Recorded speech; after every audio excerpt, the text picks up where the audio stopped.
Hello, welcome to Story Sessions with Mr. Ling.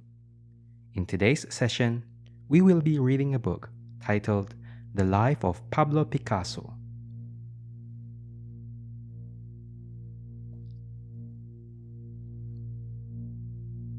The Life of Pablo Picasso. Illustrations by Isabel Munoz, written by Jane Kent, and designed by Nick Ackland.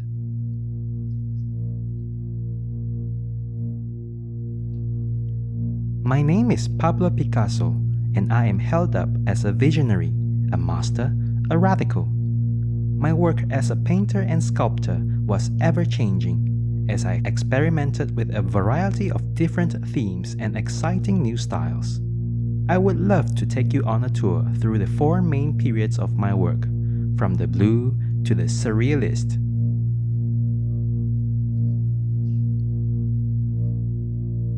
On October 25, 1881, I was born in the Spanish city of Malaga, on the south coast of Spain. My mother was Doña María Picasso y López, and my father was Don José Ruiz Blasco. To honor many relatives and saints, I was given a very long name. In full, my name is Pablo Diego José Francisco de Paula Juan Nepomuceno María de los Remedios Cipriano de la Santísima Trinidad Ruiz Picasso.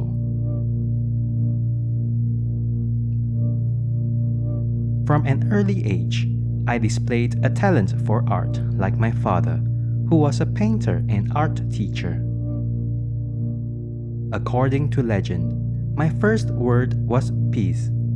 It was my childish attempt at saying the Spanish word for pencil, lápiz. My father taught me how to draw and paint, and by the time I was 13 years old, my skill level had surpassed his own. My family moved to Barcelona in 1895 when I was 14, and I applied to the city's School of Fine Arts, La Llotja. Though they usually only accepted students much older than me, my entrance exam impressed them, and I was given a place. But there were so many rules at the school, and I soon began skipping class, roaming the streets and sketching the city.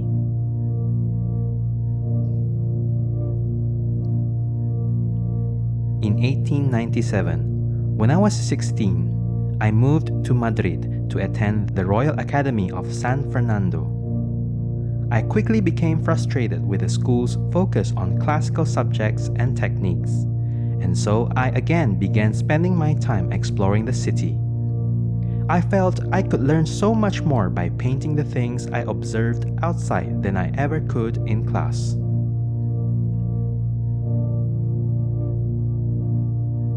I fell ill with scarlet fever in 1898 and spent most of that year regaining my strength in the Catalan village of Horta de San Joan. My friend Manuel Payares kept me company, and I learned a great deal from him. It was then that I decided to leave behind the classical art methods I had been taught and instead begin experimenting with techniques and styles.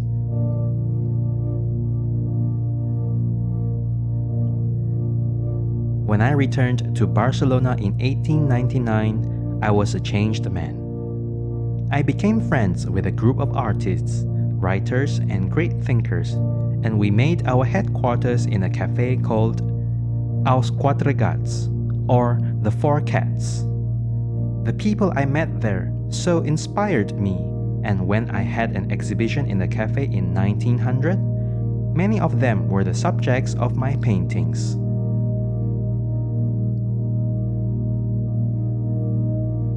In 1900, I visited Paris for the first time with my friend and studio mate, Carlos Casagemas.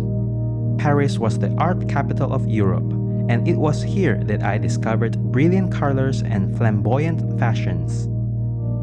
Although it was just a short trip, it was filled with inspiration.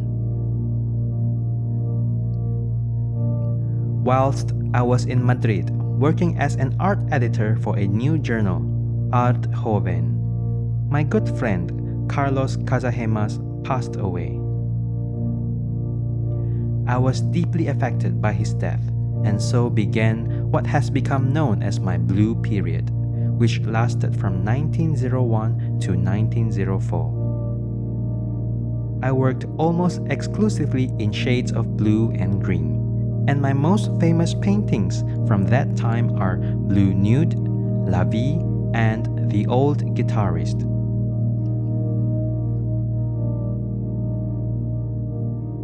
In 1907, I painted Les Demoiselles d'Avignon, which was full of abstraction and distortion. This signaled the start of a new art style that would become known as Cubism. From 1907 to 1917, along with my good friend and fellow painter Georges Braque, I experimented with geometric shapes and multiple viewpoints. The result was collage-like paintings that seemed to defy physics.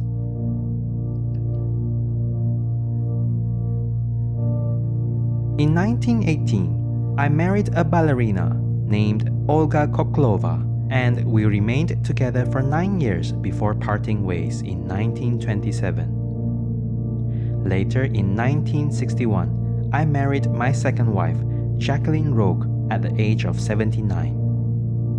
During my lifetime, I had 4 children: Paolo, Maya, Claude, and Paloma Picasso.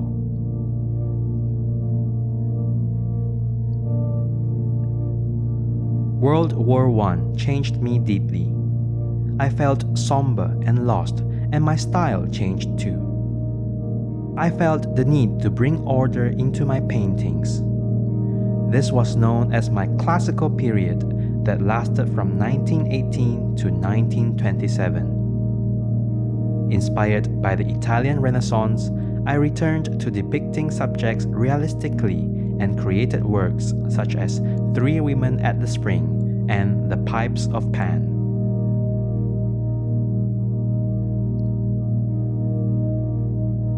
From 1927 onwards, I became caught up in a new movement, Surrealism. One of my most well-known works was completed in 1937 during the Spanish Civil War.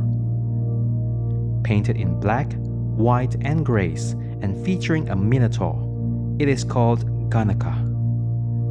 It is a surrealist depiction from the devastating bombing of the town by German bombers supporting Franco. My take on the horrors of war has been deemed one of the greatest paintings of all time.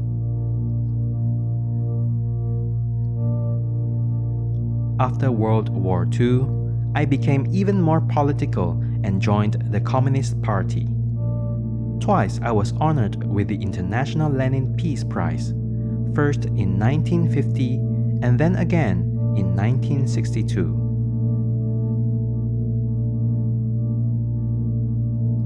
In 1972, I created Self-Portrait Facing Death using pencils and crayons. I died just a year later in April 1973 in Mougins, France, at the age of 91.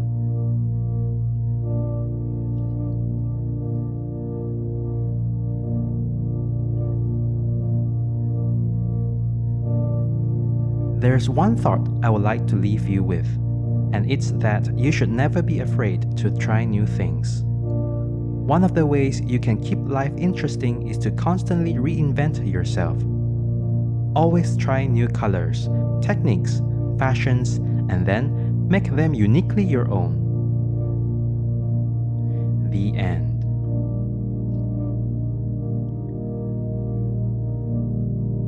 Thank you for staying with me until the end of the video.